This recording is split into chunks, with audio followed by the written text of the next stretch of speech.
Indian മഹാസമുദ്രത്തിലും അറബിക്കടലിലും ചെങ്കടലിനും സമീപവും India സേനാവിന്യാസം കൂട്ടി ശക്തമാക്കി.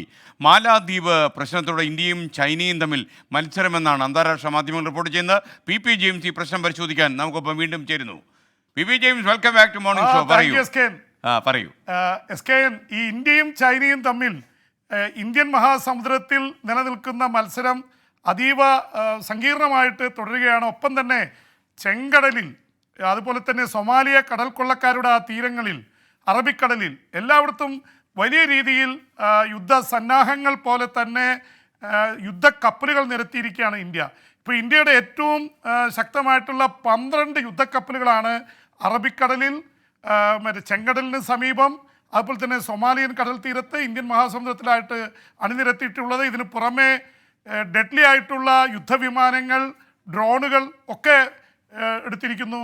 ഇവിടെ ഇന്ത്യയും ചൈനയും തമ്മിൽ സംഘർഷം ഏതാണ്ട് 4 വർഷമായിട്ട് തുടരുകയാണ്. നമ്മുടെ അതിർത്തിയിൽ 3348 കിലോമീറ്റർ അതിർത്തിയിൽ തുടരുമ്പോഴും ഇപ്പോൾ സമുദ്രം ഇന്ത്യയും ചൈനയും തമ്മിലുള്ള കിടമത്സരത്തിൻ്റെ വേദിയായിരിക്കുന്നു. അതിൽ ഏറ്റവും ഒടുവിലത്തെ സംഭവം നമുക്കൊക്കെ അറിയുന്ന പോലെ മാലദ്വീപിലെ പുതിയ പ്രസിഡന്റ് ചൈനീസ് അനുകൂലിയാണ്. ചൈനയുടെ ചാരക്കപ്പൽ അവിടെ വരാൻ അനുവദിച്ചിരിക്കുന്നു, വന്നുകൊണ്ടിരിക്കുകയാണ്. അടുത്ത 4 ദിവസം കഴിയുമ്പോൾ ചാരക്കപ്പൽ മാലദ്വീപിലെത്തും. ഇന്ത്യ വലിയ ആശങ്കയോടെയാണ് കാണുന്നത്.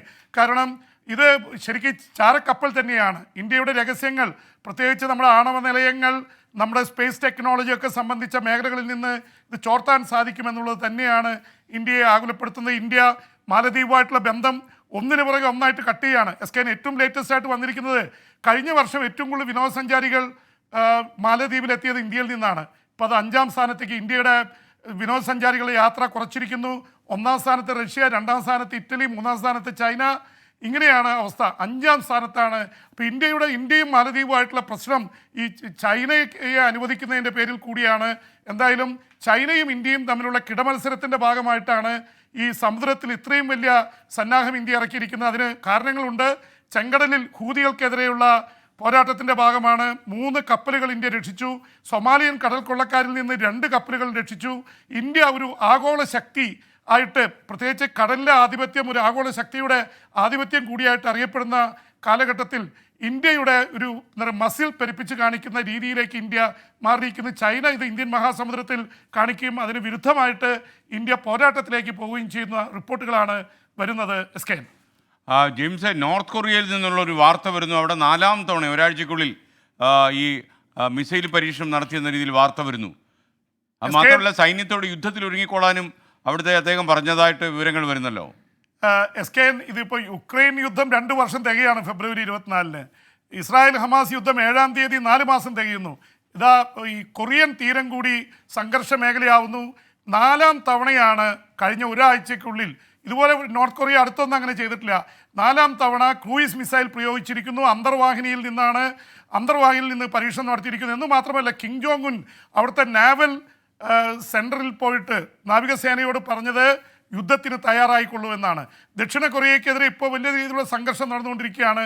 ഇതിനെതിരെ താക്കീതുമായി ദക്ഷിണ കൊറിയ, ജപ്പാൻ, അമേരിക്ക ഒക്കെ രംഗത്ത് വന്നിട്ടുണ്ട്. അപ്പോൾ വല്ലാത്ത തരത്തിലേക്ക് ആ മേഖല യുദ്ധ സാഹചര്യത്തിലേക്ക് പോകുന്നു.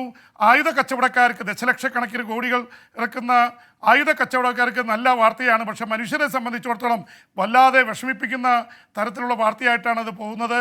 പ്രത്യേകിച്ച് UN ഉപരോധമുണ്ട്. ആയുധങ്ങളോ മിസൈലുകളോ പരീക്ഷിക്കാൻ പാടില്ല വടക്കൻ കൊറിയ. ഇതിനൊക്കെ അതിലംഘിച്ചുകൊണ്ടാണ് വടക്കൻ കൊറിയ അത് ചെയ്യുന്നത്. വടക്കൻ കൊറിയയ്ക്ക് ചൈനയുടെയും ഇറാൻ്റെയും പിന്തുണയുണ്ട്. അപ്പുറത്ത് അമേരിക്കയും ജപ്പാനും ദക്ഷിണ കൊറിയയും നിൽക്കുന്നു. ദക്ഷിണ കൊറിയയ്ക്ക് എതിരെ യുദ്ധത്തിന് തയ്യാറാവുന്നു എന്ന റിപ്പോർട്ടുകളാണ് വരുന്നത്. ജെയിംസ്, കിരൺ MDയുടെ ഒരു യൂട്യൂബ് സന്ദേശം അദ്ദേഹം പറയുന്നത്, ഡോക്ടർ ശശി തരൂർ കഴിഞ്ഞാൽ കേരളത്തിലെ ജെയിംസ് അണ്ണൻ തന്നെയാണ് ആഗോള പൗരൻ. ഡെയിലി വിദേശത്ത് പോയി അവിടെയുള്ള പരദൂഷണം മുഴുവൻ കൊണ്ടുതരുന്നു. അണ്ണൻ്റെ ഫാൻസ് കൂടിക്കൊണ്ടിരിക്കുകയാണെന്നാണ് പറയുന്നത്. പരദൂഷണമല്ല, എന്ത് ചെയ്യാൻ പറ്റും? യുദ്ധം ചെയ്ത് കഴിഞ്ഞാൽ റിപ്പോർട്ട് ചെയ്യണ്ടേ? ഓക്കെ. അപ്പോൾ അതല്ല, ഒരു കാര്യം കൂടെ ഉണ്ട്. ജെയിംസിന് സന്തോഷിക്കാം, PP അണ്ണൻ്റെ ഫാൻസ് കൂടി വരിക എന്നാണ് പറയുന്നത്. അത് കേൾക്കാൻ സുഖമുണ്ട്. Okay, thank you PP James. ഇനി നാളെ കാണാം വിദേശ വാർത്തകളുമായി മോർണിംഗ് ഷോയിൽ.